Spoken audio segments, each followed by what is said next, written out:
Hi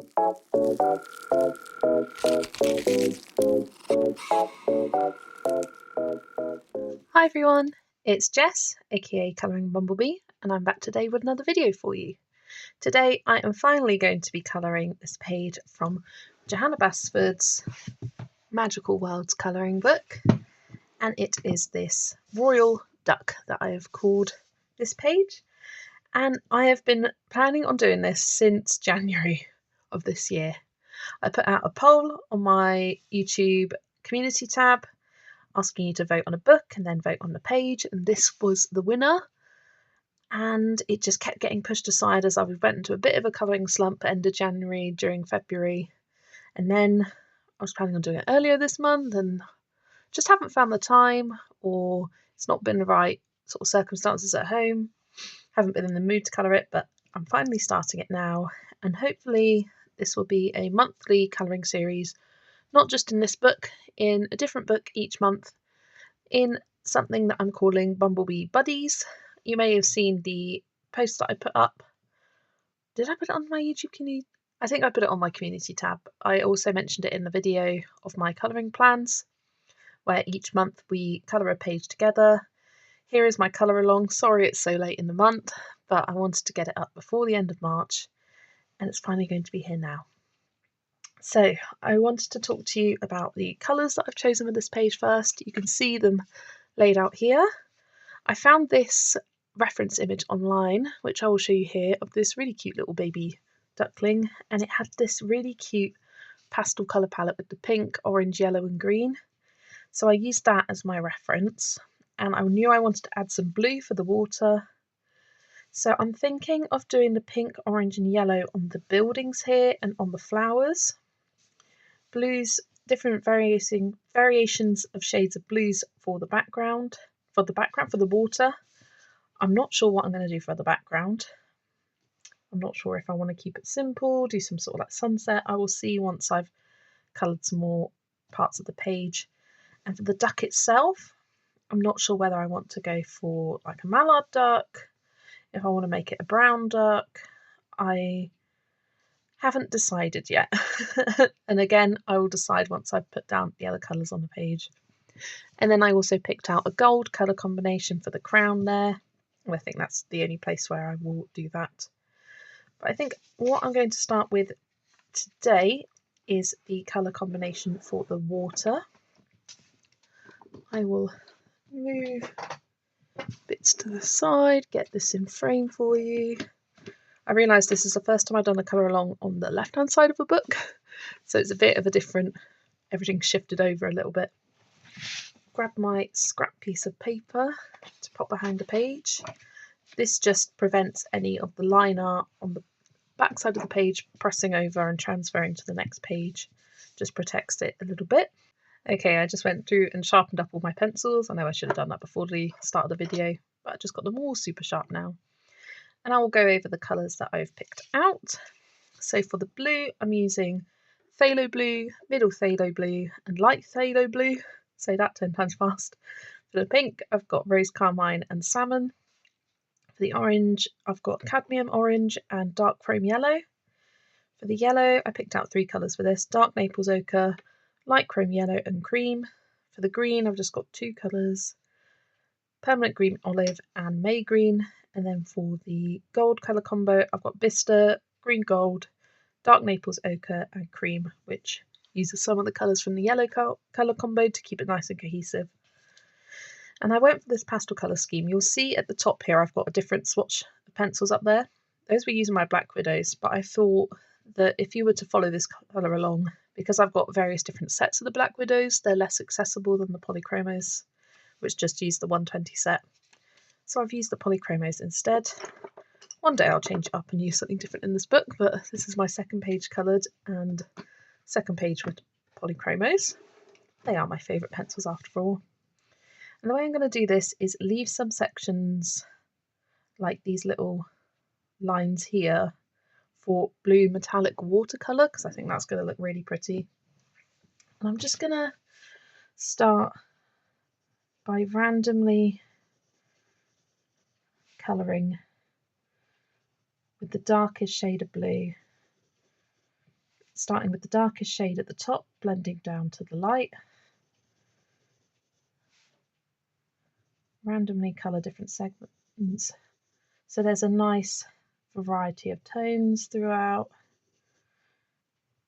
And then I will grab my middle shade and start with the top with that one. So you can see here I'm leaving that clear for the metallic watercolour, just because the metallic watercolour can sometimes resist pencil when you put it on and it doesn't lay down very well, so I'll try and leave that as clear as possible. If I do go over the lines, it doesn't really matter, but I'll just try and avoid it as best I can. But I really like this page. I think it's super pretty. It's one of my favourites from the book actually, which is why I popped it up in the poll suggestion.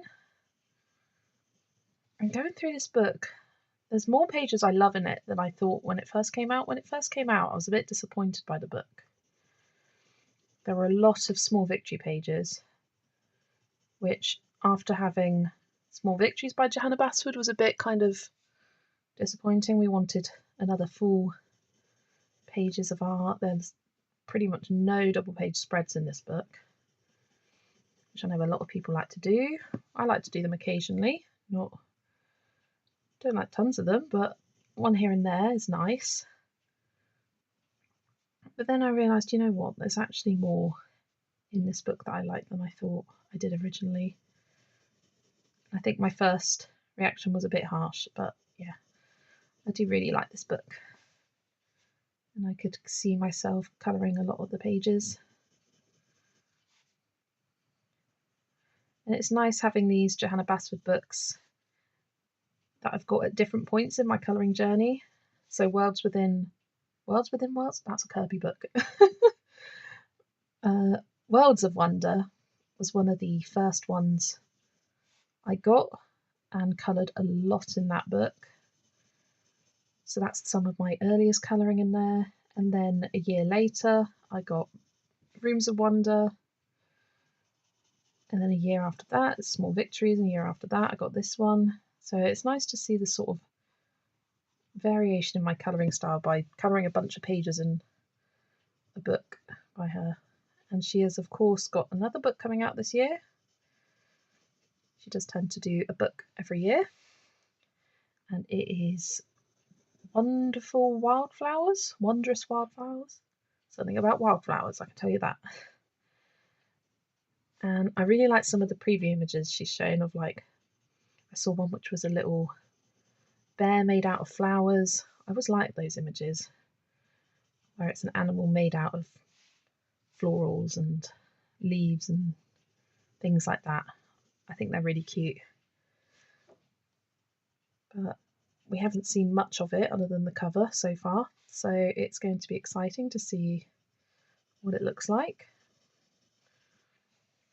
Okay, I'm going to grab the middle shade now and do the same again. I'm keeping this very loose. It's quite a messy first layer, which it doesn't need to be perfect because I will be going over the top again and sort of smoothing it out, making it neater.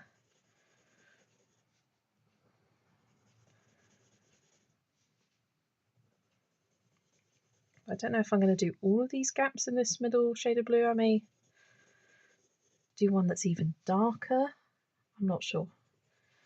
See how it goes. I'm just laying down the colours, trying to keep it random.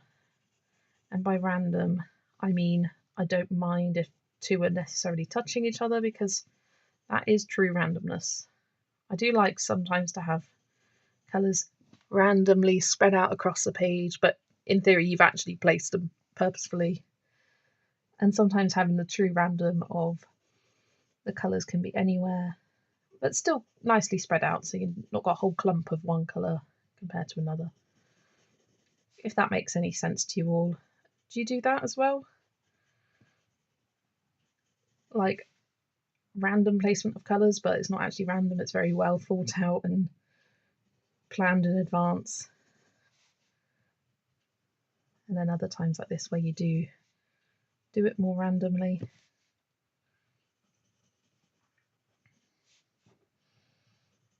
Kind of tricky to see the difference in tones here though, because they're similar shades of blue, only one up from each other. So I might start fully shading the darker ones just so I can see how they look spread out on the page better, because at the moment I'm not getting a good picture of it. But I'm going to go back with my middle shade and go over that darkest shade of blue almost to the end, or the edge of the water here. What do you even call these? Water drops? Water waves? It's a very kind of abstract way of doing it. Oh my gosh, I literally cannot tell which is which now. This may have been a mistake. I'm going to do my best. And it doesn't matter if I start bringing down the middle shade of the wrong colour. Should have done this first, but I was getting too excited.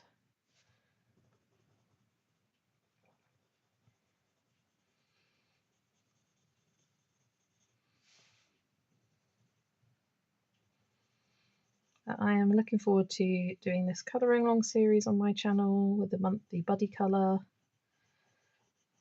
I have my email always listed in my description, so if you have a colour page based on a Colouralong I do, please send it to me via my email, because I'd love to see how it turns out. And all the ones from that are submitted before the end of the month will go in my monthly completed pages. What day is the 1st this month? I'm going to check.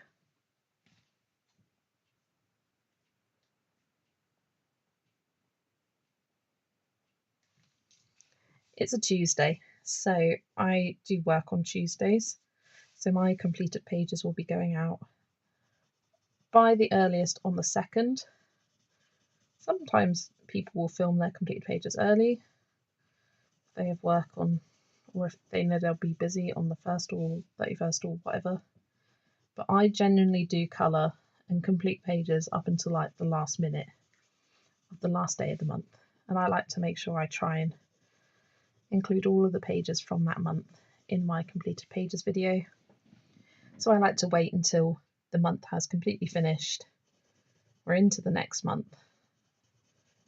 Try and get it done as close to the 1st as I can. If I'm busy on a certain day, it will be pushed back. And if I'm just not feeling like recording, I'm not going to force myself to.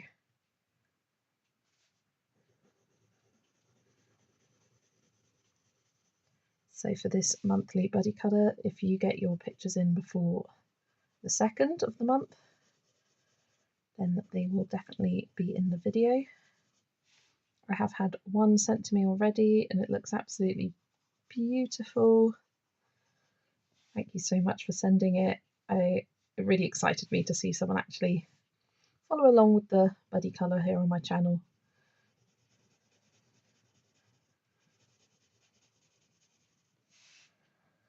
So this is so tricky to try and determine which is the darker and which is the lighter colour. So I'm just continuing with the sort of randomness of it, jumping over the page, seeing where I could do with a bit more of a darker one.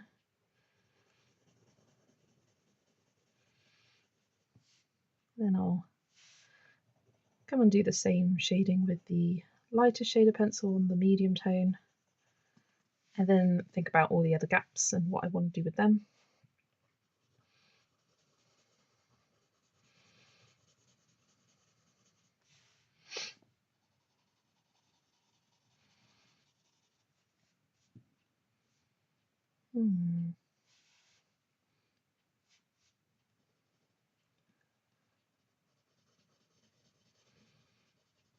I just thought that the two shades were different enough that I could be able to tell the difference. But I really can't. I really can't. So I'm just winging it.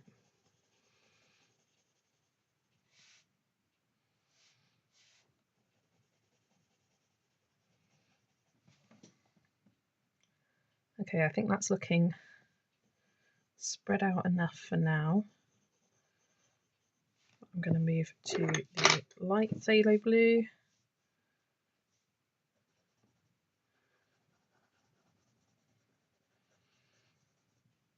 Do the same where I shade down from the top to the bottom, leaving sort of white edge at the bottom, very bottom of it.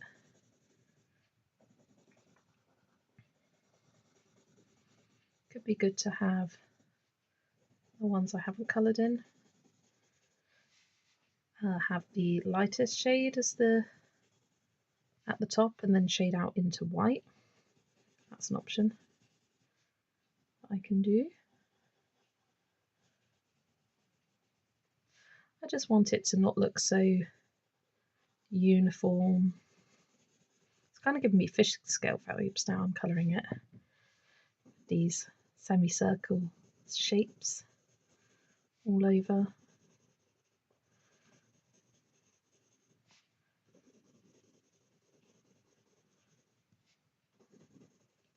I just wanted some variation in colour so it looks a bit more interesting to me. And then we'll have those nice fun metallic blue details on top, which I tend to do that at the very end of the page, just in case any of it transfers whilst you're colouring, especially with stuff like glitter gel pen. And of course, if you don't have metallic watercolour, you can swap it out for glitter gel pen, a metallic pen, or just do it all pencil, whatever you've got really.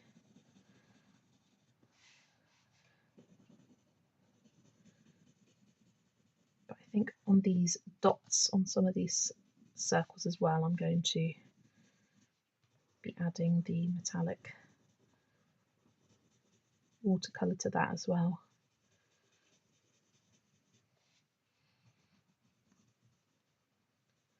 Just to add some fun shimmery shininess, which I like to do on my pages. Not all of them. Sometimes you finish a page and you think that's good enough, or it doesn't need any shiny glitter. You want it to kind of look natural more. Okay, now I've done the majority of that. I think I'll go back in with my darkest one and just fill up some of these gaps, just so we haven't got so many of what's going to be the lightest one all next to each other. A few are okay, but I don't want a whole bunch.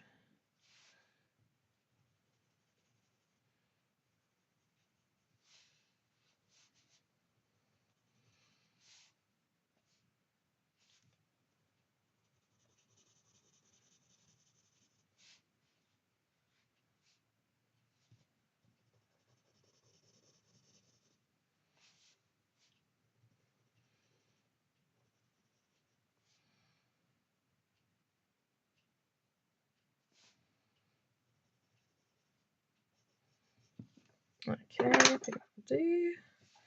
Just go back over those ones.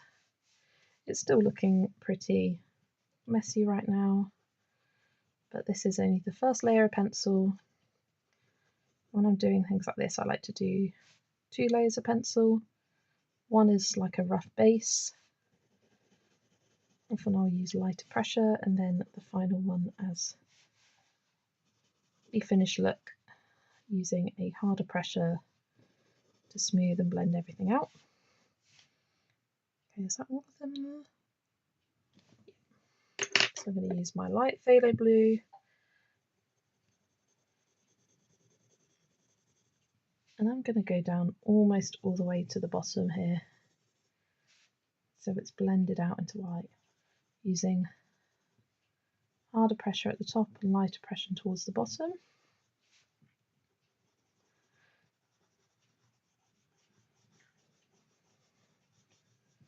To give it that nice blended effect, with it only being one pencil and then I will bring the white in at the end.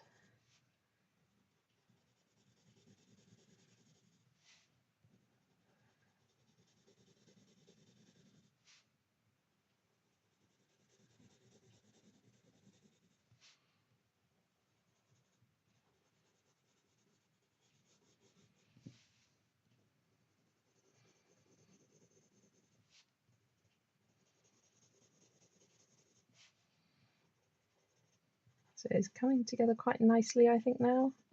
So all of the little circles are filling up. Still looking a bit funny because of all the white spaces for the metallic watercolour. I'm leaving that for the end.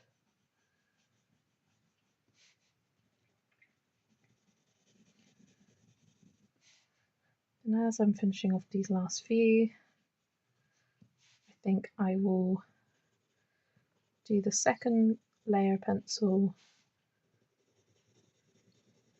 and speed it up, because I'm running out of things to say about what I'm doing here. And I'll speed it up, pop it to music. Now that our first layer is all done, I will go back over with the same 3 shades of pencils, darken it all up, and I will come back to you for the next part of the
Okay, that is the water all done, and I may go back in and blend it a little bit more as I go along if I do it off camera, but that is the water done for me for now.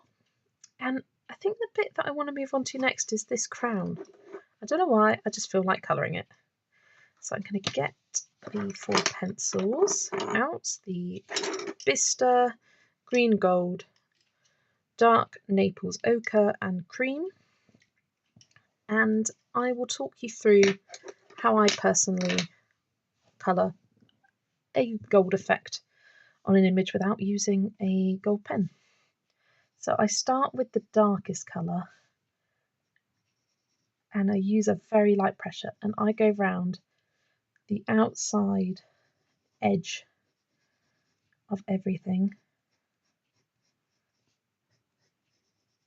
Now with these lines it does make it a little bit harder, but I think I will just emphasize them as like an indent and do a darker shadow on the edge of it. And we do have these lines that Johanna's put in that can help you with the shadow there. This bit we just do the darkest as a little line on the outside. Whenever I colour horizontally I either have to move my hand or move the book. And do the same for this, doing little flicky motions. Just colouring the outside edge of it, and I think I will leave these as coloured gemstones on top. Going in with our next darkest colour, the green gold, and just going over what we've already done with the Bista and bringing in a little bit more. And already you can see it looks like this shiny gold. The key I find with colouring metallics is to work in light layers. You can always build it up, but it's harder to get rid of the colour once it's down. We just bring this in a little bit more. Come in with our next colour. Bring it into almost the centre, and it's good to leave a white portion to really get that kind of shiny effect, especially on larger areas. On smaller areas it's kind of hard to leave a portion white just because you don't have the space. Kind of brought that bottom one in a bit too far with the colour there, but that's okay. And it is coming together pretty easily. Going in with our lightest, and we can use a harder pressure on this one just to go over everything and bringing it almost directly into the centre of each of these items, shading over all of the pencil we've already put down, coming into the centre, leaving that bit of white as a nice harsh highlight. And we can even come in with our white pencil, sort of make sure the blue's off of it that I just used it for, and go right in the centre to blend it together. And looking at it now, I think I could go back in with my darkest shade of pencil and do that a little bit darker on the outside, just to give it that little bit more contrast. And creating gold is pretty easy. You use a brown for the outside, coming into a yellow in the middle. So it's a combination of browns and yellows. And making sure you have some variation between your lightest and darkest. And depending on what tones of brown you use, whether you use a more warmer tone brown or a cooler tone brown, or if you use a darker brown compared to a lighter one, will change the effect of gold you create. Using like a warm yellow would create more of a yellow gold, and using more of a ochre toned yellow will give you this kind of antique gold, which I often like to do. I like the look of an antique gold. But I'm just going back over with the same pencils in the same order, in the same way, bringing them out over the image. Not sure what colour I'm going to do these gems just yet, so I'll leave them white. That could be fun to do as a glitter gel pen or a metallic watercolour. Make them nice and shiny, make them really stand out. But here we have it, we're getting towards the end now. Going back in with our lightest colour cream. Just making sure it's all nicely blended together. And there we have a nice gold crown. I really like colouring gold. I went through a phase of colouring lots of gold or finding gold elements on a lot of pages, but I don't do it too much anymore. But whenever I do colour little sections like this, it's always fun. Just going back in with my Bista on that one. Yeah, that's better. Okay, next element. I'm not sure what I want to do next. I'm thinking maybe the flowers next. I'm feeling like doing the leaves. I like doing leaves, and it's just a simple 2-colour combo. And I think for these leaves, I'm going to do it so it's darkest on this centre edge. Centre edge? That doesn't make sense. On this centre line, going out to lighter towards the edge. So I'm taking my darkest pencil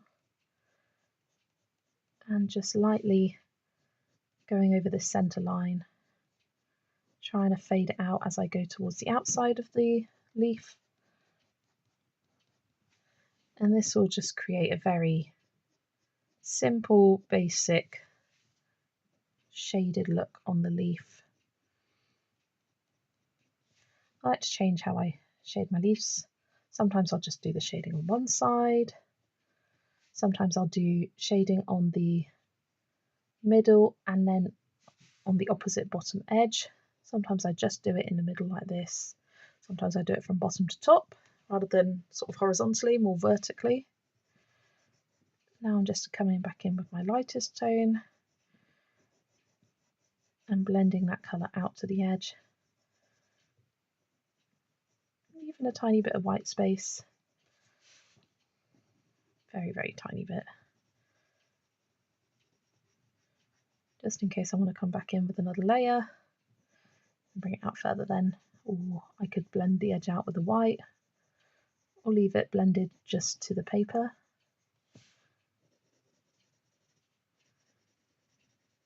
But as you can see, it just adds that very subtle bit of depth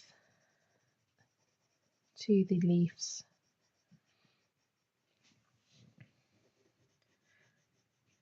And creates that little bit of interest.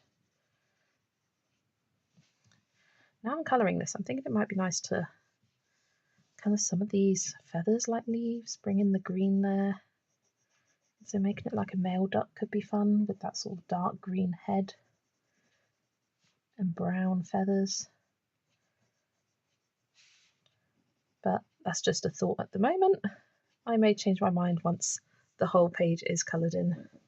Right, I'm going to go through and do the other leaves now and speed that along.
that's the leaves done. I'm going to move on to the flowers next, and I'm going to be using the pink, orange and yellows for the flowers. That one there. And sometimes when I do flowers in a page, I will keep the yellow as part of my colour palette just for the centre of the flowers. But I think for this one, I'll make the centre of the flowers darker. Sometimes I do that, make the centre of the flowers darker and keep the yellow spread throughout the page. But I think I'm going to start with the top one up here and make it pink. And we see that we have a line coming out the centre here, and that's where I'm going to focus my shadow in, doing little flicky motions out towards the edge of the petal, and doing these flicking motions just makes it easier to blend the lighter tone pencil in at the end. I'm not sure what I'm going to do about the outlines of these flowers yet, but I will see once they're all coloured in. Could do them just like a shadow underneath. That's probably what I will do. It's often what I do with these sort of things, just do the darker shade around the edge and then blending out towards the lighter shade towards the outside. So I'm getting my lighter pink tone, just going over all of that, and in sort of oval motions with the pencil, blending out to the edge of the flower, keeping it nice and soft towards the edge. You're leaving just a slither of the white paper there, just to keep it nice and light in tone. It's really nice peachy pink colour combo this. This is the Rose Carmine and Salmon Polychromos. Do you ever get Prismacolors and Polychromos mixed up with your names? I do. I think because they both start with P, I think they both give off the same kind of energy, if that makes sense. Polychromos, Prismacolor, Chromocolor. I don't know, I can't explain it. It's funny how two of the most popular pencil brands have vaguely similar names. I think that might just be a me problem though. Never hear anyone else talking about it. There we go, that is the flower all coloured in. And then I'm just taking my darkest shade of the pencil again and adding it to the outside centre of that flower, bringing in the lightest to the middle. There we go, so a nice subtle look there. And I think I'm going to make this one next to it yellow, and I'm just going to do the same technique of the flicking motion with the darkest colour, taking it around each of the petals.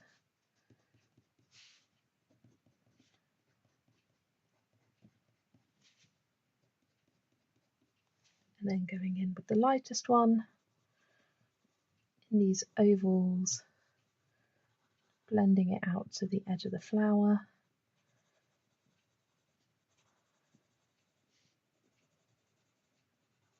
Like so. Taking the darkest one again, around the edge of the centre of that flower, and then the lightest in the centre. So there we have it, 2 flowers there, and now I've finished that, I'm going to take my pinks again and go around the outside edge with the darkest colour.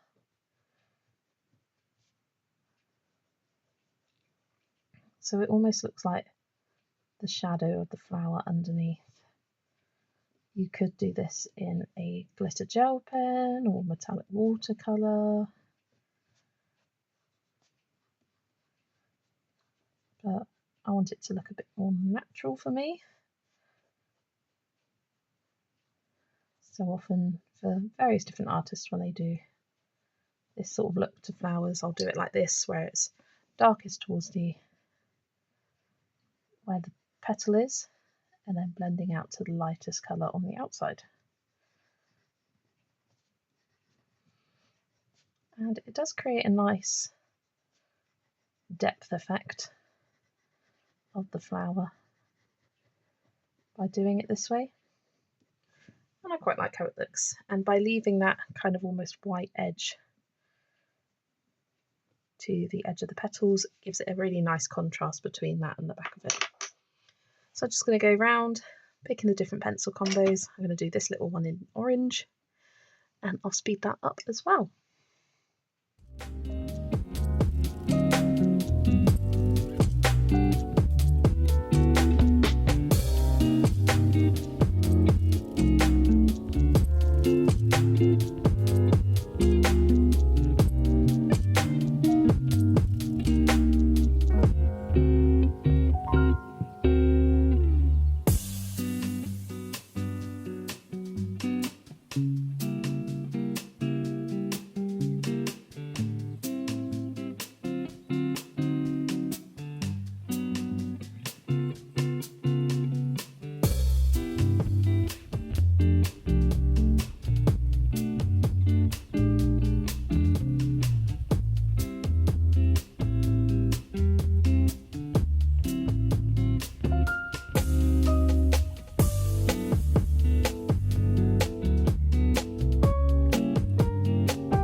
So it's a few days later, which explains why the lighting, angle, positioning of the page may be slightly different from the last clip.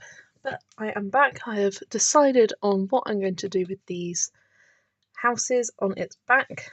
And I did a little swatch practice here, and I've just taken the lightest colour from each of my 3 colour combinations and blended it with ivory, this sort of a pale cream kind of colour.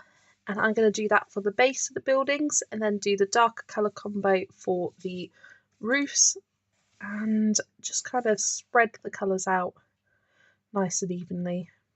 I'm just going to start with what I want to do, and I just saw this and I want this nice tiled one to be pink, so that's what I'm going to start with. I think I'll start with just a light base for all of them to see how the colours spread out, and then I will go back over the top and do some more detailed shading after the fact. I'm really enjoying how this page is turning out. Off camera I did go over the water a little bit and just smooth out some of the blends. I was able to get my head up nice and close sort of thing rather than being on camera. Okay, so we'll have maybe this one be orange, and I'll just try and get a nice even spread of colours. And the way I'm shading these roofs is taking the darkest colour on the outside edge, blending it out towards the middle, and then going over that with the lightest colour. Again, this is the very base layer, so I'm going to go back over with a second layer, darken it up, smooth out the blends. This is just to give me an idea of where the colour placement's going to be. I think this bit underneath will be the darker shade as well. And I'll have all my buildings be the lighter shade. So if that's orange, that will be yellow. This will be orange. And then that one will be yellow. Sometimes I'll plan it ahead and sometimes I just kind of go with the flow.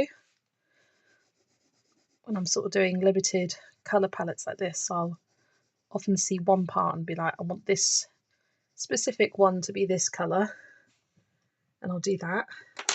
And then when it comes to everything else, I just kind of wing it. I'll just add a couple of yellow ones in now.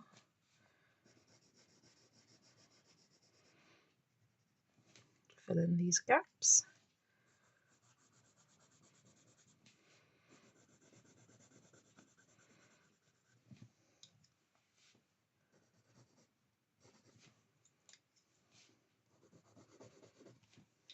And this one up here, I'll do yellow. And I need to think about spreading out the pink a bit more, because we've got this centre one pink, and then need to spread that out. And then think about where the other colours are going to go again. So I feel like this one should be pink here. And I'll also try and spread it out so that there are some, like pink's got some larger roofs, and then yellow's got some large ones. I think I'll do this one yellow. We'll do this one here pink. Oh, that's not the darkest colour. This one is. Do this one pink. I'm not sure what colour I want to do this flag on the end yet. Could do it a metallic at the end. See how I feel. And then what else? I think we'll do this one down here pink as well.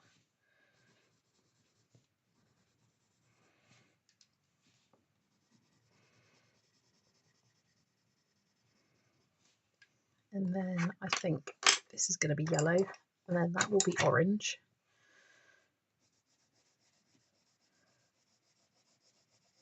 So then we've got 3 larger ones of each of the colours and some small ones dotted around. And even just by placing that one colour at the start, by having the 3 colours in your colour combo, makes it quite easy to spread them out. Just try and not have 2 of the same colours touching, sort of thing. Do this one orange.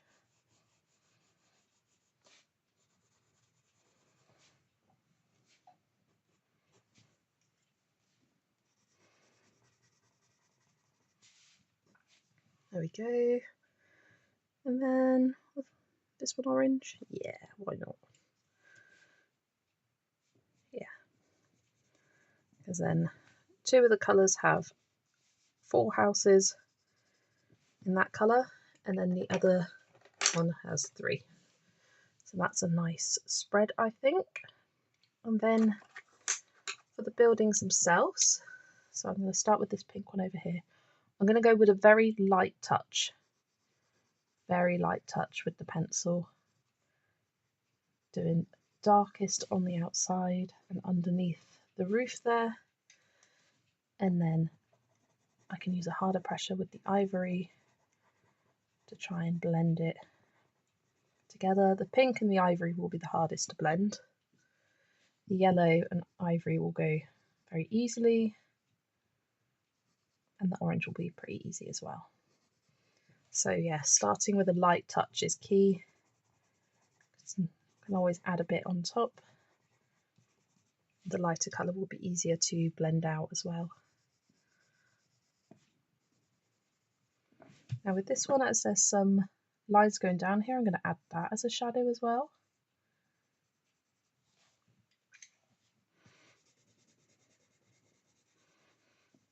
And you can see this is creating a really nice pastel look to it,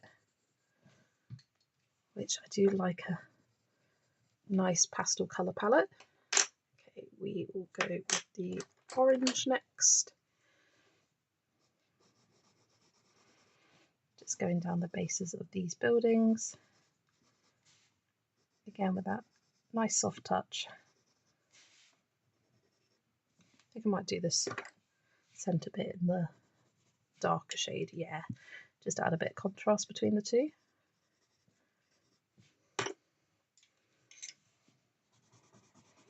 And then with the ivory.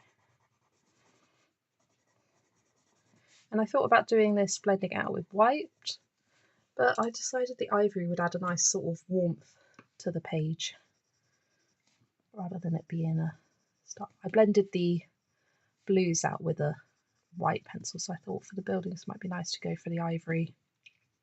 And as they're all quite warm colours,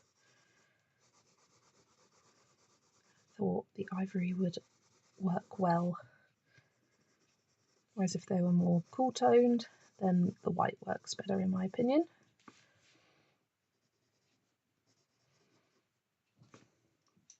Again, I'm going to do this bit darker.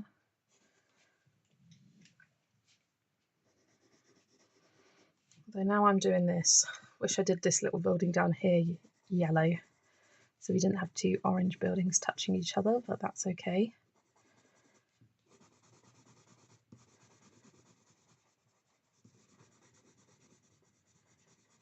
I'm sure it'll all look all right in the end.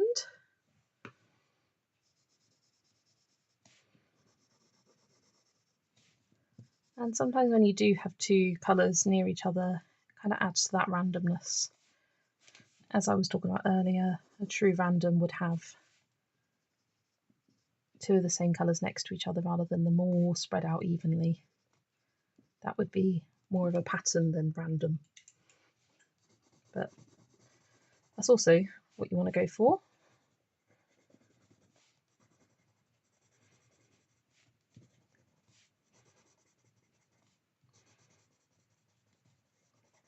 I'm really enjoying how this is looking out though.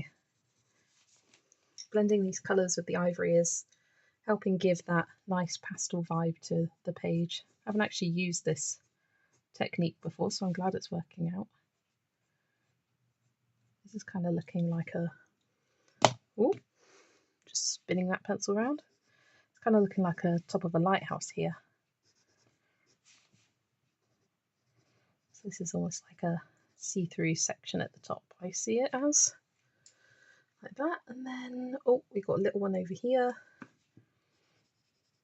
Very little one. Nice and quick to do. I'll do the little chimney on top with the light colour blend as well.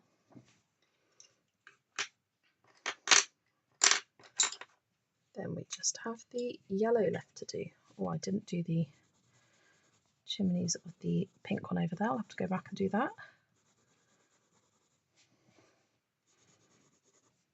But I always like to keep all my pencils out on the side when I'm colouring. Are you the same? Or do you put the pencils back in their case or back in a specific pot or something? How do you colour? Because I have what I like to call organised mess on my table, where I like to keep all my pencils out, and then if I want to work on a new page, I'll often write them down on a piece of paper in case the pencils get lost along the way. Well, not lost, but if I perhaps use it for a different colouring page than the one I'm currently working on, then I know to bring it back out. And I've got a little set of little dividers over to my side here, and they've got 6 little cubbies in them, and I just pop each of the pencils for the page that I'm working on in there to use at a later point. But whilst I'm actively working on the page, I like to have all my pencils readily available in case I miss a section. Want to add it back in, they're all right there waiting for me rather than having to take them in and out, in and out. So often when I finish a page, my desk is an absolute mess with all these pencils strewn everywhere, but it makes sense to me and it works for me, and that's what matters. And for other people, they wouldn't be able to work like that. It would be too cluttered, and that works for them. We're all different in our styles of colouring and how we organise and things like that. I'd love to hear in the comments, what are you like? Are you someone who likes to keep organised whilst colouring, or the organised mess type, like I am?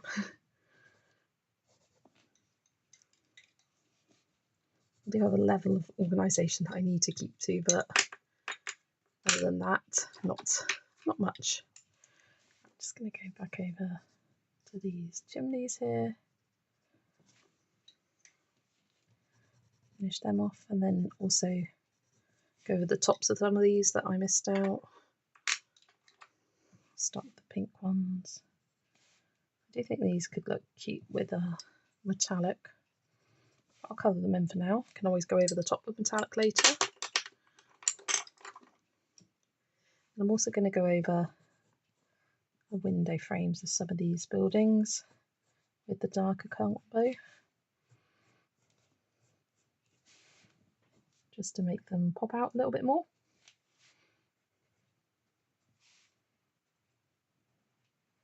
And with areas so tiny like this, you can't do too much shading. You just add a little bit here and there.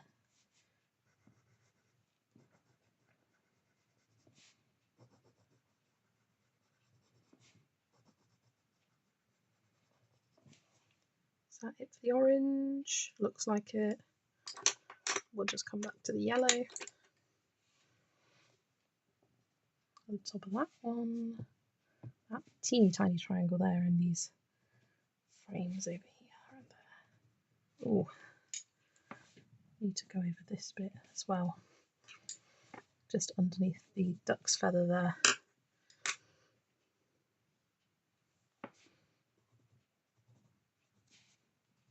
I've just noticed another little window frame I missed out of the orange building here. There we go. And there we have the base layer. So I think I will speed up, go over everything again with another layer, smooth it out, and I'll come back to you.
Okay, that's a second layer of all of the pencils done. Really loving how this page is looking. And now it's all coloured in, I'm thinking this flag needs to be pink. I think I'm going to do the dark pink on the pole there. And then bring the lighter pink blend onto the flag itself. Nice and simple. There we go. Yeah, that ties it together quite nicely, I think. Just noticed a little white speck down there. Knowing me, I'll probably tweak this off camera again. I'm not sure how I want to do the windows. I did think about doing them an even lighter version, if that's possible, of the colour, or wait until I've done the background, and often I'll do it a lighter colour of the background to sort of reflect that. I haven't decided what I want to do yet. I'm toying between the sort of yellows and oranges I've got in the houses and bring the blue, like a very light blue, up the top. I'm going to leave it until the rest of the page is done. But we've got to the point now where I'm not quite sure what I'm doing for the duck. So I will start with the bits that I do know how to do, starting with its beak. I think I'm going to use the orange and the two yellows, like the lighter toned orange, and just colour this in. And I think I do want to make it a nice mallard duck. Bring in those green tones. Also got some brown natural tones as well. So I was just following the lines that Johanna has put in here, keeping the highlight on top. I'm just going to go back in where she's put these extra lines there and really deepen that up.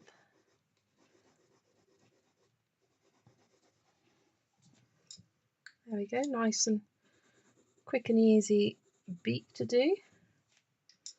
Then the next thing I know I want to look a certain way, I want to do these leaves the same colour as I've got going around here, so I'm going to colour them in the same way by putting the darkest shade down the centre here with the line of the vinegar leaf,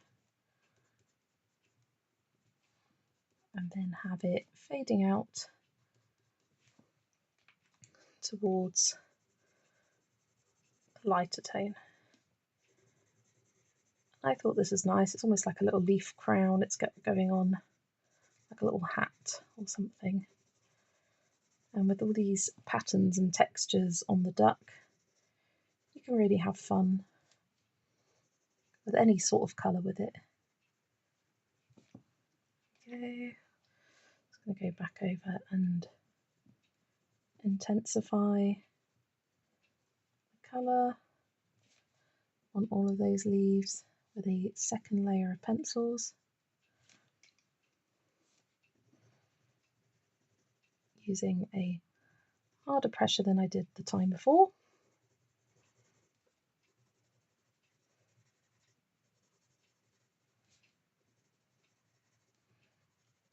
Yeah, I did think that we needed to get some more of this green colour throughout the page. There we go. Now I think I'm going to look for a reference photo. I've got my iPad next to me, just to know where to place the rest of the colours, and I'll come up with some colour combos as well. Okay, so I found some pictures on my iPad here, and you can see that the mallard ducks have these green, almost blue heads, and then brown down their necks and grey underneath, sort of a grey toned brown. And I was looking at this image in particular and thinking that I could do it so the head itself is green, and I picked out a darker combo for that. Have a brown coming down the neck here, grey for the feathers, and grey for these ones, and I think I might do these long ones here as the brown, just to bring that in a bit more. And when I was picking out my colour combos, I was keeping in mind colours I already used on the page. So for my green, I added chrome oxide green, but used the permanent green olive to go with the leaves here to complement that nicely. For the brown combo, I added walnut brown, burnt umber to Bista, which I used on the crown. And then I just used the 3 lightest warm greys. As they're a neutral colour, that won't look too bad. They're all pretty neutral. So I think it will complement the page quite nicely.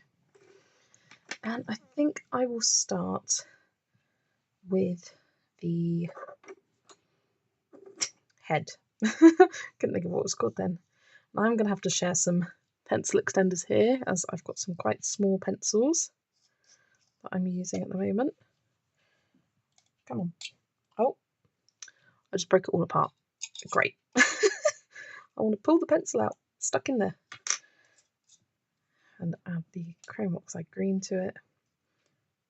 This is some of these metal ones I have, which I find work best for me.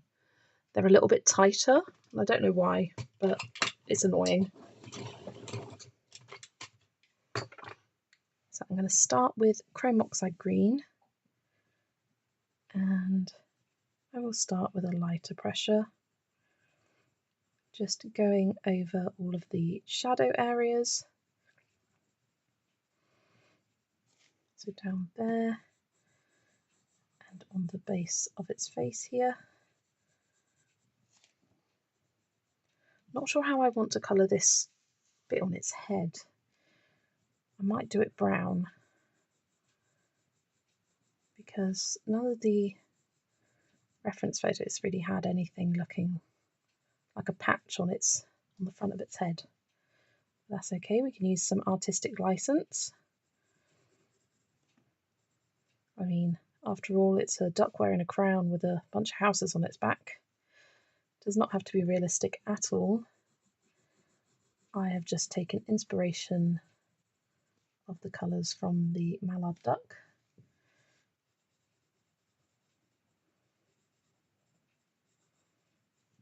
So then I will come back in with my permanent green olive,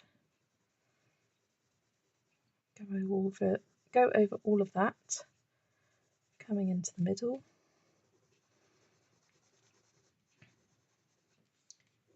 Because if I wanted to make this more realistic, I would have used a more blue-toned, deeper green for this part, but because I'd used these olivey toned greens already on the page, I thought it would look a bit out of place. So I've kept with the olive tone of it, adding in that permanent green olive to complement the leaves nicely. And it's just little things like that that helps to create cohesion within a page. So that's the first layer done. I'm just going to go back over everything, darken it up, blend it out a bit more, as you can definitely see the pencil streaks of this. I always find the pencil streaks are a lot more noticeable when you're working with darker colours compared to pastel ones. It just shows off that tooth of the page a bit more when you've got a darker colour. So sometimes you need to put a little bit more work into the blending of it to get the desired effect that you're looking for. Already I think he's looking lovely with this dark green on his head. Really striking.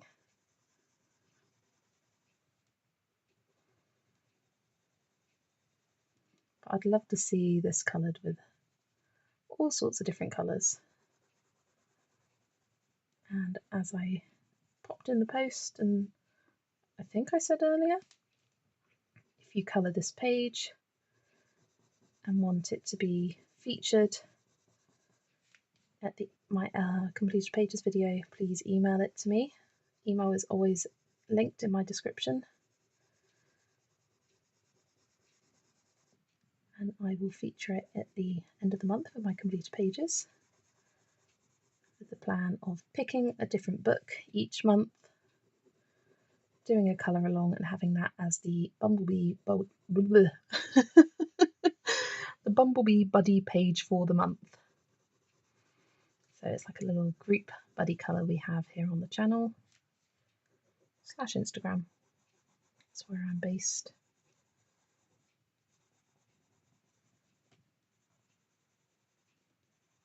I'm just going back over everything with some harder pressure, making sure it's looking nice and smooth. And I have kept this area clear for its eye, the white of the eye, and then I can colour the iris whatever colour I like. In the reference photos they're looking brown. Might be nice to do brown as well. Or I could do it the lighter toned green to bring some of that across.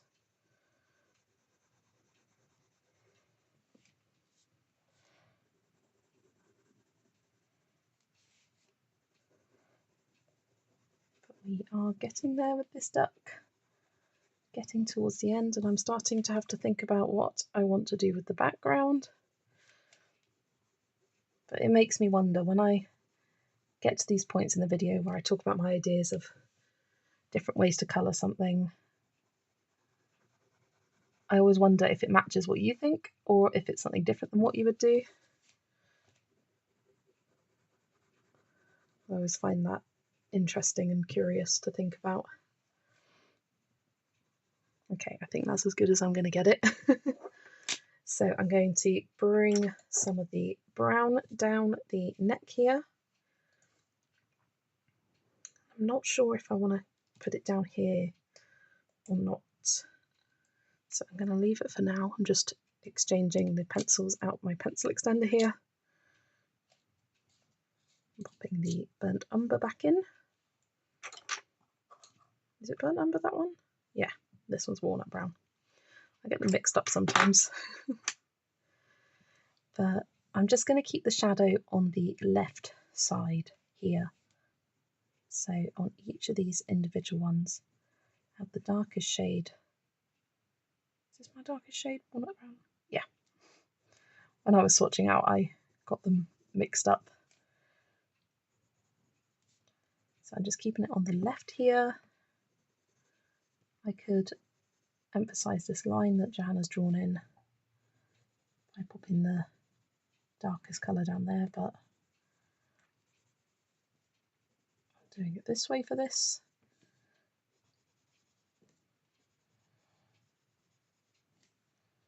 And just blending it out, sort of colouring the first third of each of these feather segments.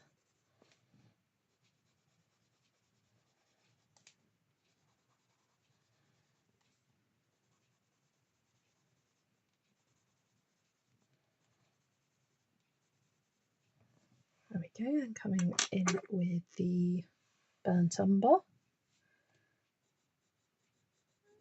And then colouring in sort of the next 2/3.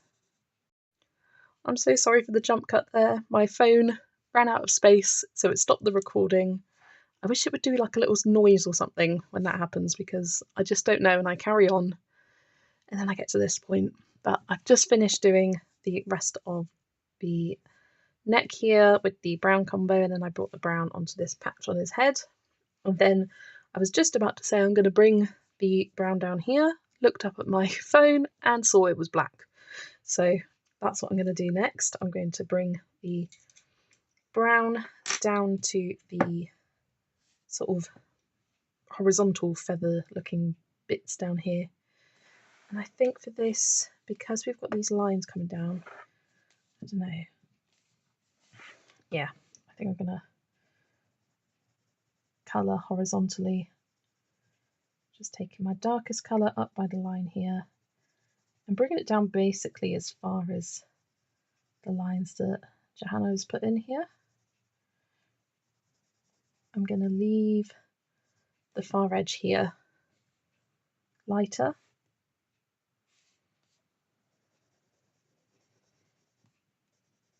Just the highlight, as we've got the beak highlighted there and the head highlighted there. And as the neck has sort of curved round, so that's a shadow that's now becoming the highlight area. I don't know. It makes sense to my brain. I probably should have done the highlight on this side as well, but I did it this side because I thought, I don't know. Sometimes I don't know what I'm doing with my shadows and highlights, but I try my best. I do what makes sense to me, and sometimes that doesn't make sense for the real world, but it's how my brain works. I am not pretending to be an expert with colouring, lighting, shading, anything. Just coming in with my mid-tone here and taking it down to almost the bottom edge here, fading it out into a light pressure towards the bottom here.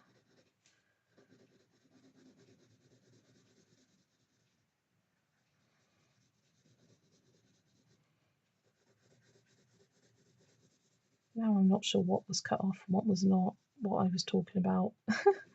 I've forgotten already.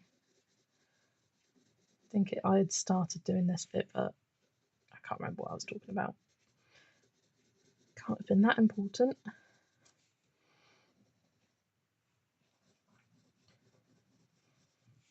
Okay, then coming in with the Bista,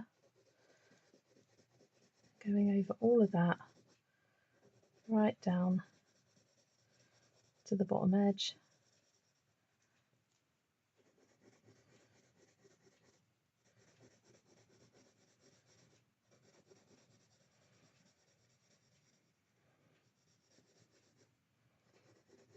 But I am leaving the tiniest slither as best I can, the white of the paper, so I can go in with the warm grey 2, which is what I did on these feathers up here, just to give it a nice highlight and soften up the tone a bit. As we now transition into the grey feathers.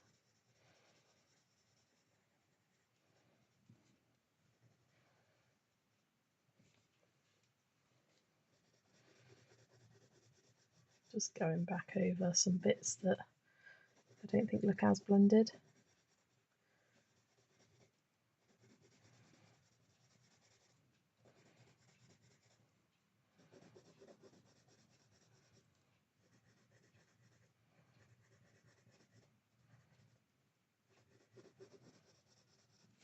There we go. And then take my warm grey 2, going over that edge.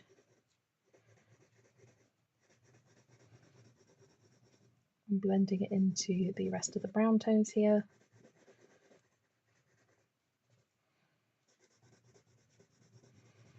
As everything just smooths together nicely.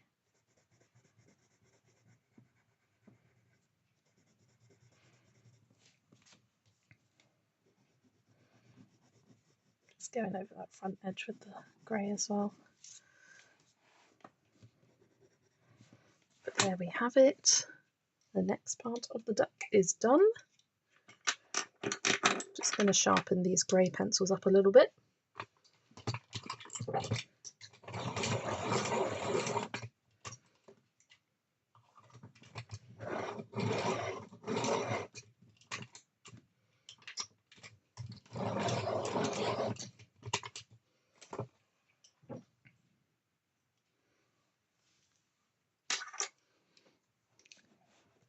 Okay, so these are quite patterned.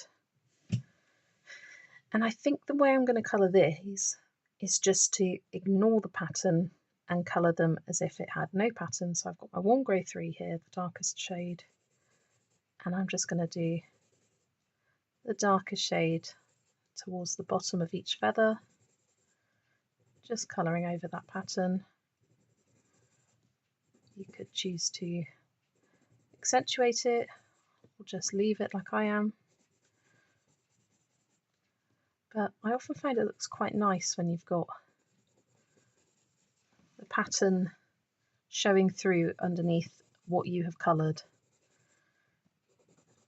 and it just adds that little bit of interest to your page, and otherwise it would have been quite, not boring, but a little less detailed, I'll say, if these didn't have the lines going through them. They almost look like leaves, some of these, but these ones especially, with the kind of veins going through them.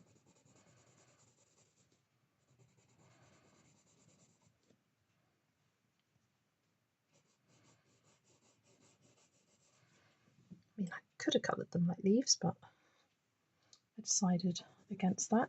Just going in with warm grey 2 now, going over everything I've already coloured, leaving that edge of the white paper to go in with our lightest tone. I love the warm greys in the Polychromo set. I think they work so beautifully. They blend together really, really well, really easily. And I'll often use them for things like clothing. If you've got, say, like a white shirt on something, I'll use a warm grey from the Polychromos to add a bit of shadow without it taking away from the whiteness of the object, just adding a little bit of shadow there. But these I am obviously wanting to look grey, but in the photo they are quite a light grey, which is why I'm just keeping it to the lightest 3 tones. Going in with warm grey 1 and taking that all the way to the edge now. And you can see how the pattern just adds that little bit of interest to the page. Makes the duck look really sort of feathery and fluffy.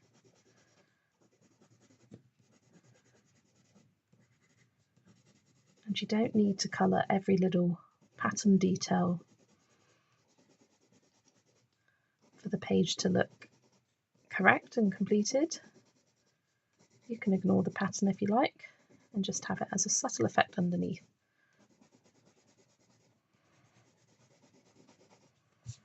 There we go. And then I will start doing these long, thin, wispy ones, again keeping the shadow towards the bottom.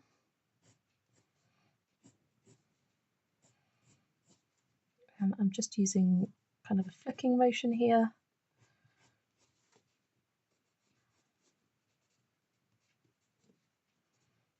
That's a little bit fiddly around those sections, around the other feathers.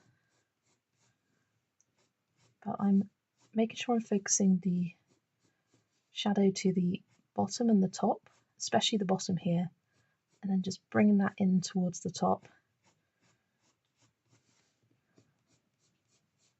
Having some where the shadow goes further down, somewhere it goes less far down, just to create that bit of interest.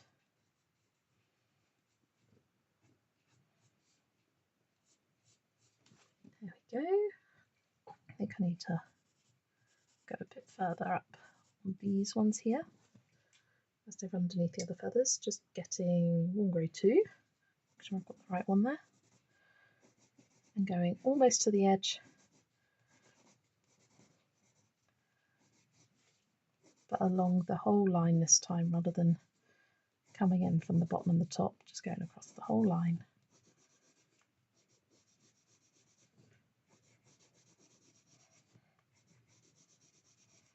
I think I might even go in with a white paint pen at the end to really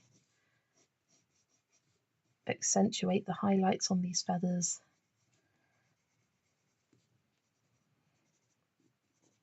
I almost always go in with a white paint pen at the end of all of my pages, but I am just going over the entire thing now with warm grey 1. And when you've got your lighter shade, you can literally just scribble over the whole thing to really blend it all together. I think I might come back in with my Warm Grey 3 and just on some of them deepen it up. Not all of them, just the odd ones here and there, just to create a bit of variation between them, variation in tone.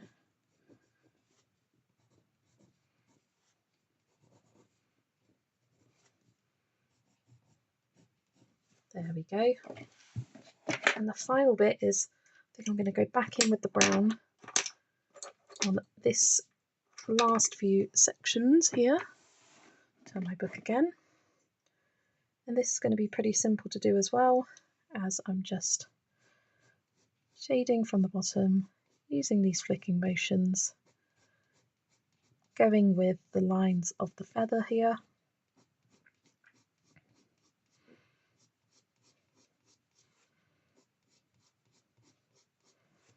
Coming in with the middle tone, bringing it almost to the top.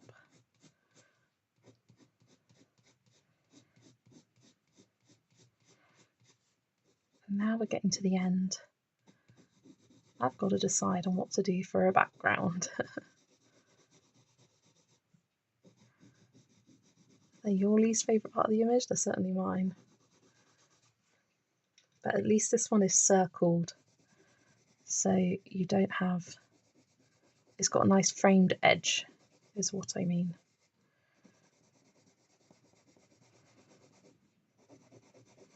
And we've got these stars here which help break it up a bit as well.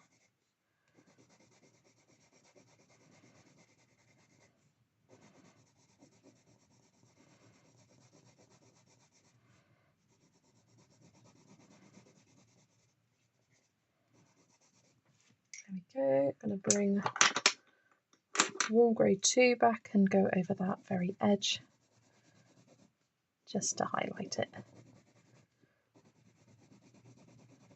And smooth it all together.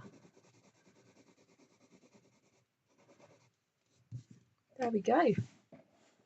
Oh, last thing, the duck's eye. And I'm going to go in with the two lighter shades of the the brown colour doesn't sound like a word now, colour combo. I'll move on.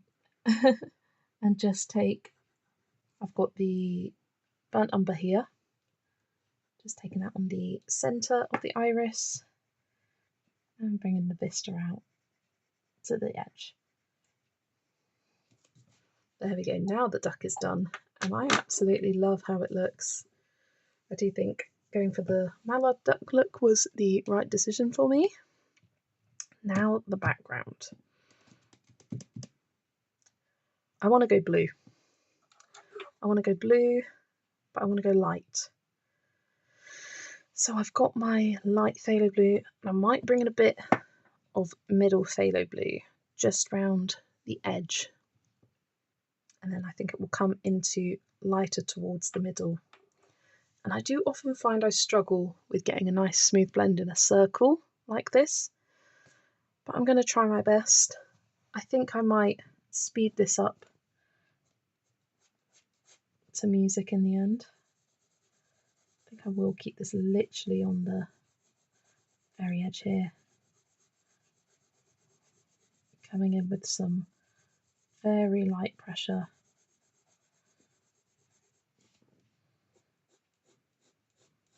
I often forget that I can always go in with a blender pencil at the end to blend everything together if I don't want the pencils to look any darker, but I want them to smooth out a bit more. So I'm going to keep that in mind when doing this background. I don't often use a blender pencil because I just like to blend myself. But I do find it has its uses. Because often I'll finish colouring a page and be like, oh, I wish it looked lighter, the blend of colours. And that's just because I've gone back in with another layer and it's darkened it up.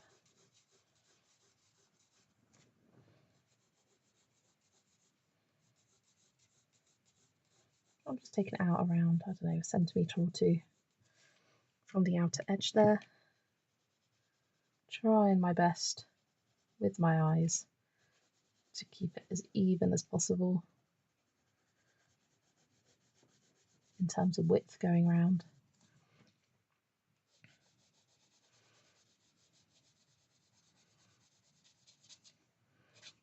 Oh, it's coming a bit scratchy. Do you ever find that with your pencils that you'll be colouring with them and they'll suddenly go scratchy?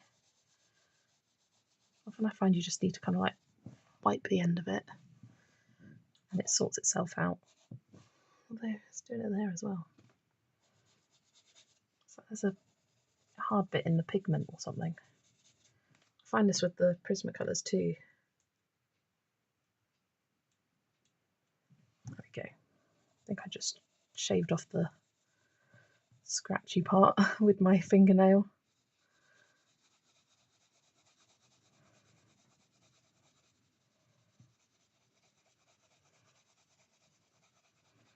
But it makes me wonder now, I'm colouring this blue, is that what you would have chosen to do if you were me, colouring?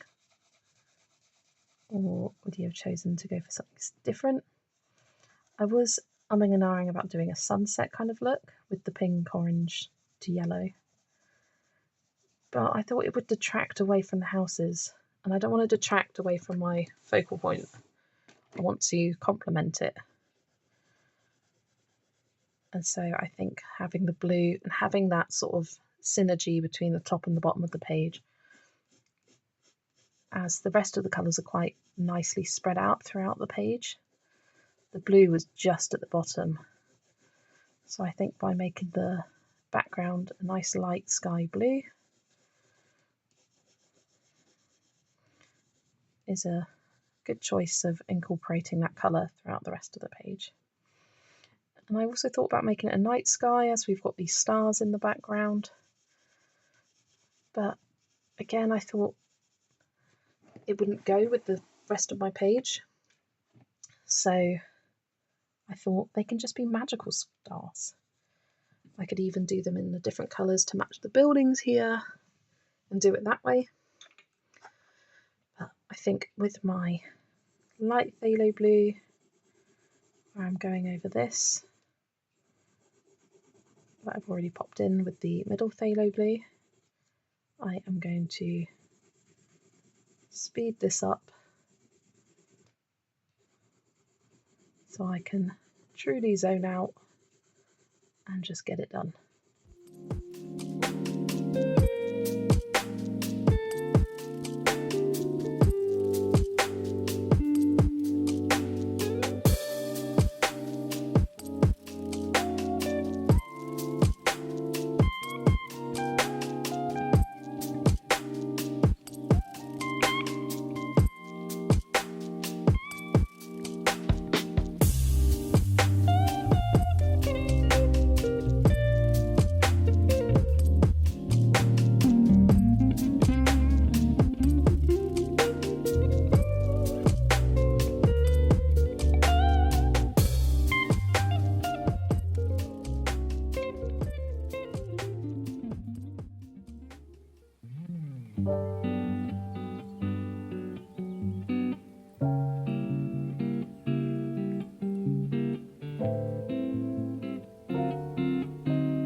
Okay, I have got that as smooth as I possibly can now.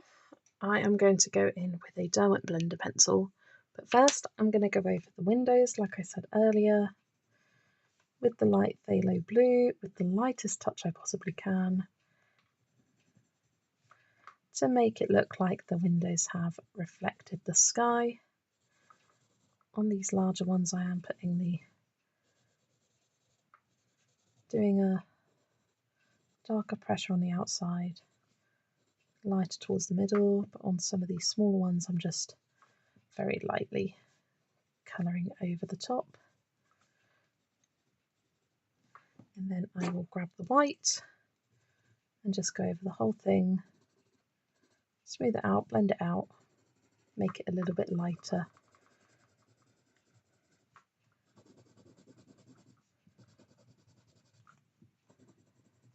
There we go.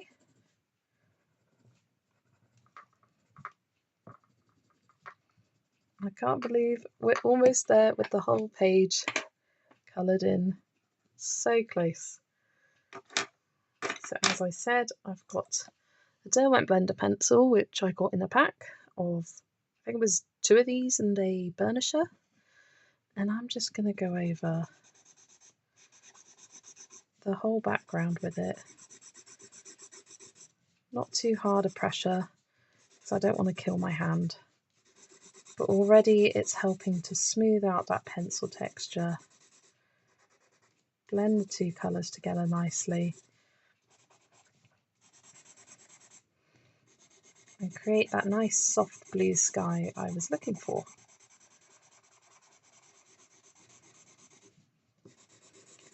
And you may be looking at the screen going, it looks smooth already.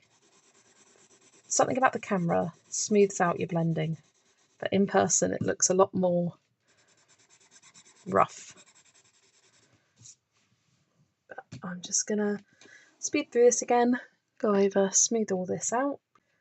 So I think that definitely did help smooth it all together. It's still a little rough around the edges, but it's good enough for me. I may play with it off camera, but it is now 10:15. I need to go to bed. I will come back and finish this off tomorrow and hopefully upload it tomorrow as well.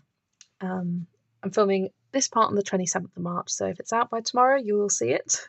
If not, I wasn't in the mood, but I've just got white pen highlights and metallic watercolour left to go, and I will see you tomorrow. Okay, it is in fact the next day. I kept to my promise, or what I wanted to do, and I have got out a set of metallic watercolours here, and I've just popped some water in to let them soak up a bit.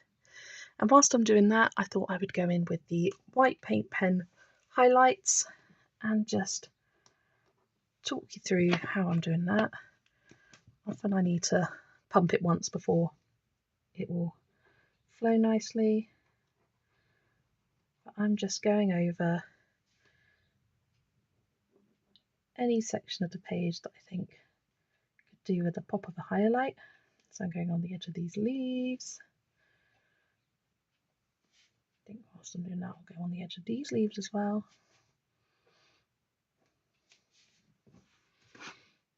And off camera, I did go over the background a bit more, trying to continue smoothing it out. It still looks a bit liney in places, but I may tweak it again once I finish recording. But it gets to a point where I'm like, that'll do. That'll do.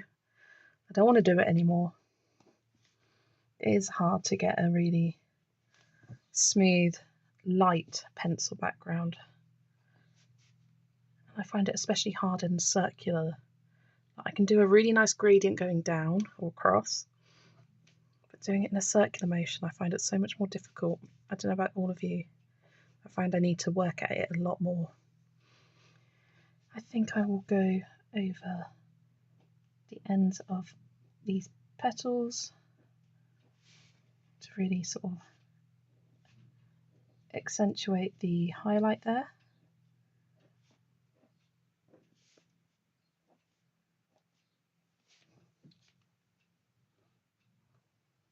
And when I'm going over with a white paint pen, I just kind of go over all over the page, thinking about bits that would be shiny or lighter.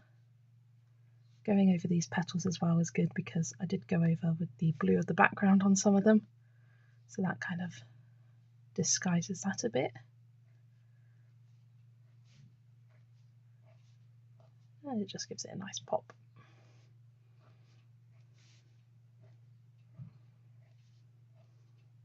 The problem with going all over the page is sometimes I accidentally will put my hand in something I've already gone over and mess up the white. But that's okay, you can just go back over it again. It all sorts itself out eventually. I'll go over this bill again, there we go. Gonna go over the highlights in the eyes there. Add some nice shiny highlights to the crown here.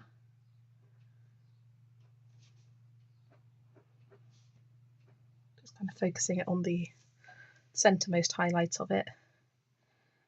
And on each of these windows I'll put a little line highlight on the same side of the window. I find this helps make it look like it is glass with that shiny highlight. And then, do I want to go over some of these feathers? I think so, especially these ones. Not going over all of them, but just the odd one here and there to create a nice bit of variation in tone. Some at the top, some at the bottom.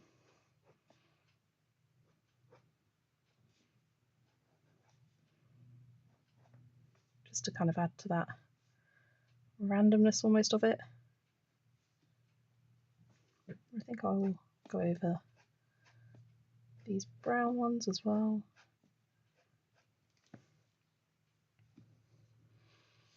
And yeah, let's add a highlight to all of these ones as well. Why not?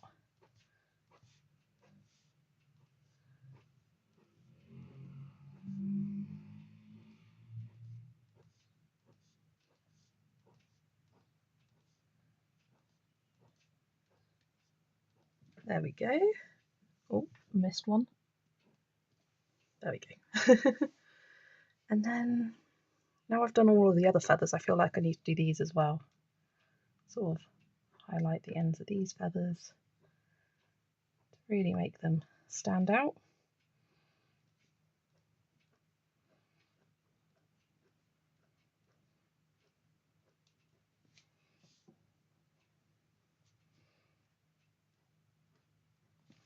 There we go. And going over these ones as well with this sort of scalloped edge.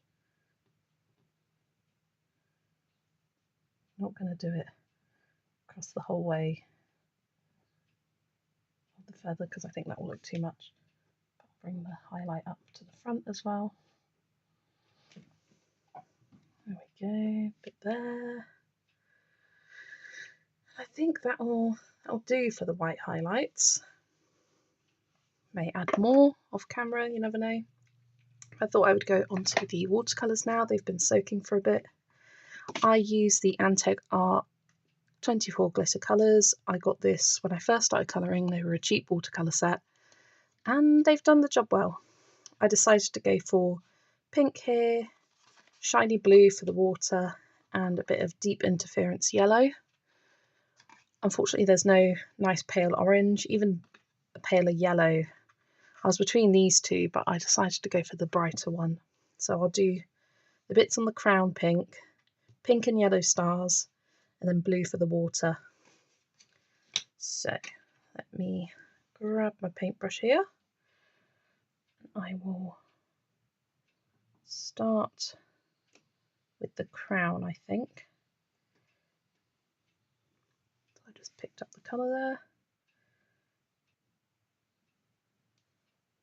And paint that on. And sometimes when I do metallic accents like this, that are meant to be a gem or a jewel, Once it's dried, I will go over the top again with a white paint pen to make it look even shinier. These diamonds are quite fiddly.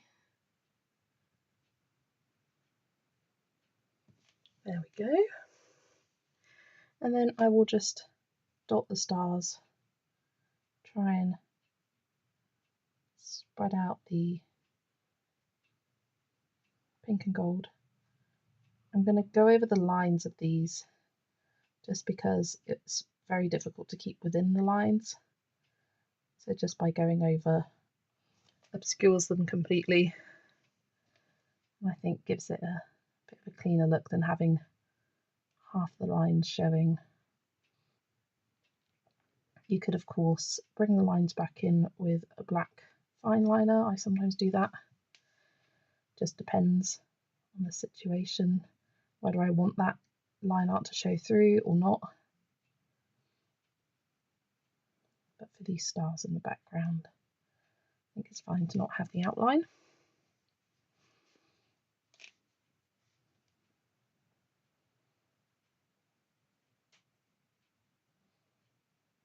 Sorry, I'm going quiet. I've got to kind of concentrate on this. Okay. Just spreading the colour out. Often with stars, I'll start in the centre and then bring out the colours, the colour to the points of the star.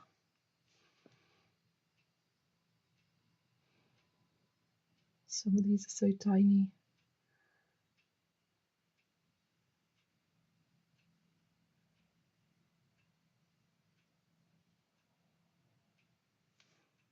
Okay.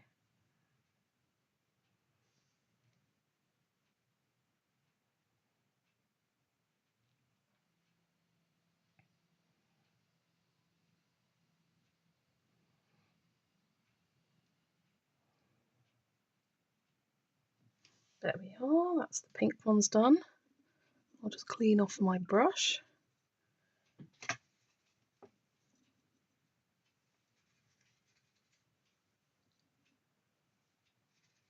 Let's move the water over here. I don't know why I've got it so far away from me.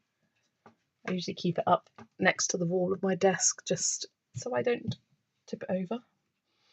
I did accidentally tip it over the other day, and Lexi was sat on my lap and she got quite the shock. Bless her. Felt terrible. Her tail was soaking wet. And now I'm just going to go with the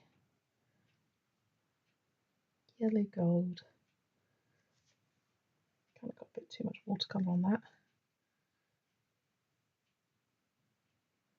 And fill in these remaining stars.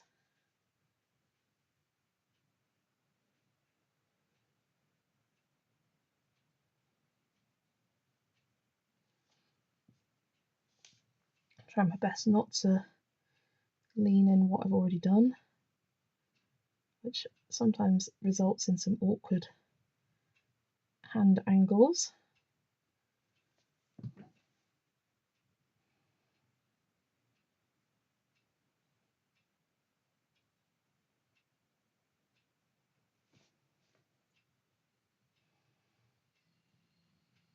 Really loving how the gold's looking on here. Super bright and shimmery.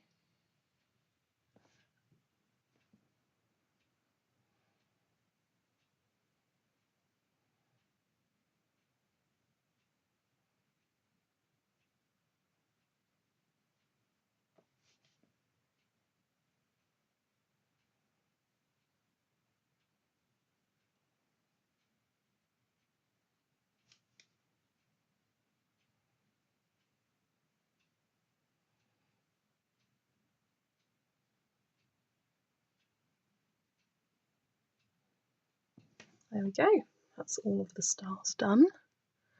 Looking good. Clean my brush off again. And then I think for the water down here, I'm going to grab my really fine detail brush to do that, just because of these tiny dots we've got here. I think will be a lot easier with this detail brush and making sure I get it nice and sort of crisp lines. I love a metallic blue paint. I think this is going to add a really nice magical touch to the page.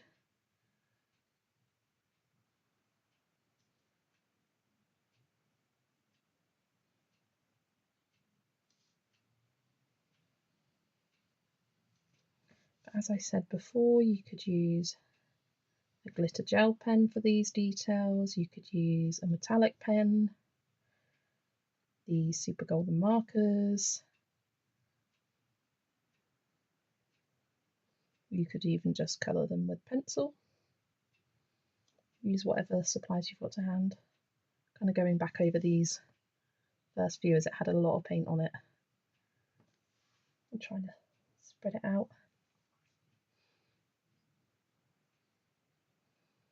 Because often when you have too much paint on the page, it dries kind of strangely and it doesn't look very shiny.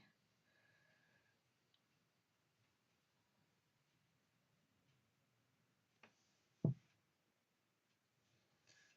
going to do some of these dots now.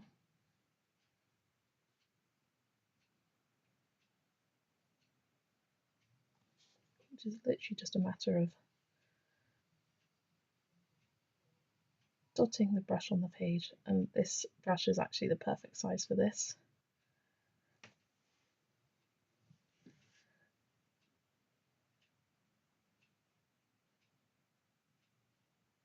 I feel like I'm holding my breath whilst I'm doing it. It's so fiddly.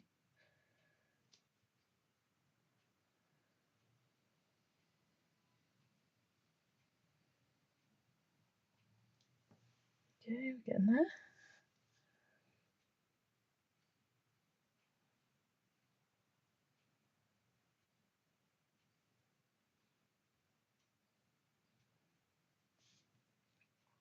It's almost harder for me because I'm filming and I can't get my head up real close to the page like I often do for these finer details. Don't want to pop my head in frame. You don't need to see that.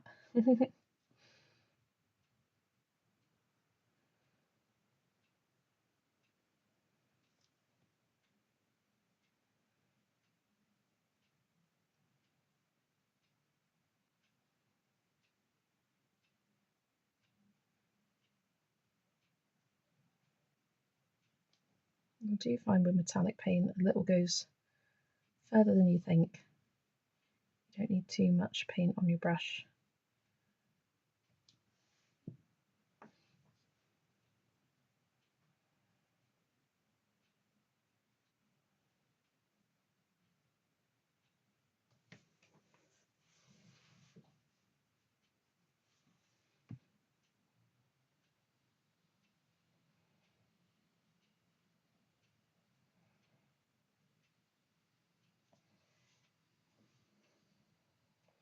But this morning, as I was waiting for my phone to get a little bit of charge in before I filmed this last part of the video, I went through and edited all the footage I've already got, just to ensure that it's a quicker process. And I come to add this clip in, which won't be as long as the other clips, I'm sure,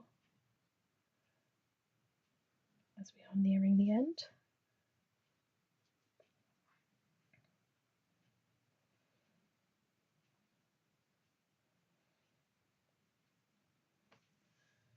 But do you like these styles of colour-alongs? In the first one I did from this book, in fact, I did it where I kind of did some bits off camera, showed you how I did the other bits. I did it in that way. For this one, I have shown you how to colour a few elements, and then when it comes to repeating bits, I've sped the footage up and popped it to music. What kind of colour-along style do you prefer? Do you like me chatting to camera, or do you just like to watch colour? I would love to know, because at the end of the day I want to create something that you would enjoy watching.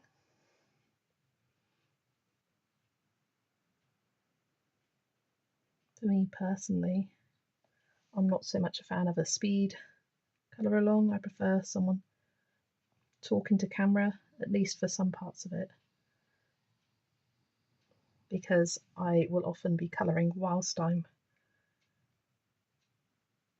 watching videos, so I like to hear something in the background. But what do you prefer? Let me know in the comments, I'd love to hear.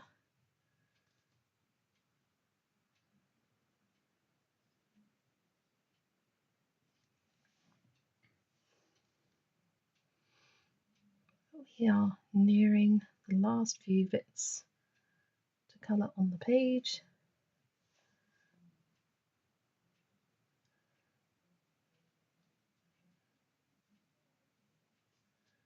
Just a few more dots left.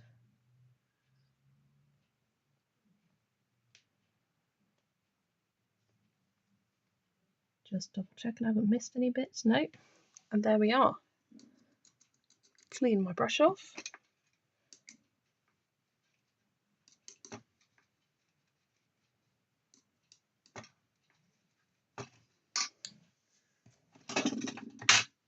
And that is the page completed. The metallic watercolour is still drying a little bit, but I will try and hold it up to the camera to show some of that shine. Oh yeah, you can see the blue there nicely. And the stars have a nice shine to them, and on the crown. Just adding that little extra magical touch to the page. But I really, really enjoyed colouring this page. It came together reasonably easy for me, and I was really, really happy with that. Often I'll get stuck with a page. I was a bit lost on how to do the background, the duck and the houses, but once I got that idea, I was good to go. And I really love the colour scheme I use for this page, and I would love to see any pictures that you create colouring along with this. Please email them to me. I know I've said this in the video already, but I'll just pop it at the end again. And I want to say thank you for watching, and I will see you all in the next video. Bye everyone!